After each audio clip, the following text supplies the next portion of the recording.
নির্মম তাপপ্রবাহে পুড়ছে মেক্সিকো। দেশটিতে গরম এতটাই তীব্র হয়ে উঠেছে যে গাছ থেকে ফলের মতো টুপটাপ ঝরে পড়ে মারা যাচ্ছে হাওলার বানর। গেল 2 সপ্তাহে অন্তত 138টি হাওলার বানর মারা গেছে। যেসব এলাকায় তাপমাত্রা অস্বাভাবিক বেশি, ওইসব জায়গায় এসব বানরের মৃত্যু হচ্ছে।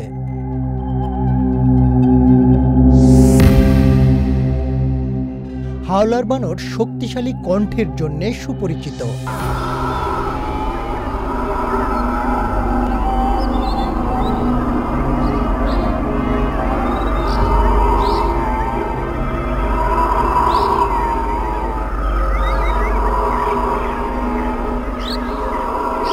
তাবাস্কো অঙ্গরাজ্যে অন্তত 83টি হাওলার বানরকে মৃত অবস্থায় পাওয়া গেছে।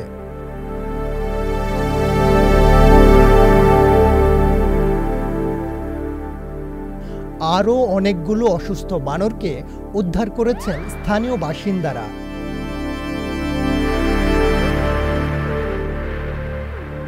পাঁচটি বানরকে নিয়ে যাওয়া হয়েছে স্থানীয় চিকিৎসকদের কাছে।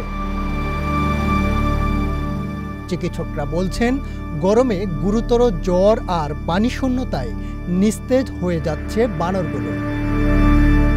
অনেকেই আক্রান্ত হয়েছে হিটস্ট্রোকে। মার্চ থেকে এ পর্যন্ত ভয়ানক তাপপ্রবাহে মেক্সিকোতে অন্তত 26 জনের মৃত্যু হয়েছে। মানুষের পাশাপাশি তাপপ্রবাহে মারা গেছে কয়েকশো হাওলার বানর।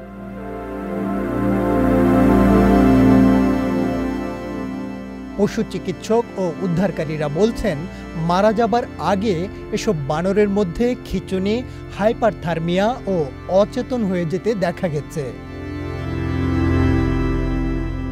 এসবই পানিশূন্যতার উপসর্গ।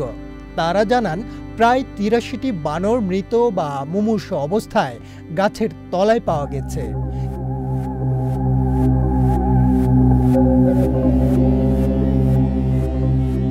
তীব্র পানিশূন্যতায় আপেলের মতো টুপটাপ করে গাছ থেকে পড়ে কয়েক মিনিটের মাঝেই মারা যায় বানরগুলো।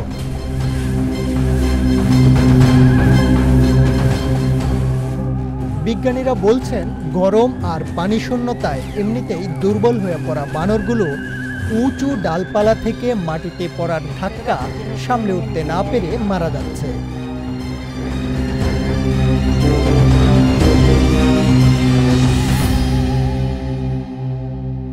পাশাপাশি খরা, বনে দাবানল, খাবার পানির অভাব সহ বেশ কিছু কারণে বানরগুলো মারা যাচ্ছে বলেও জানান তারা।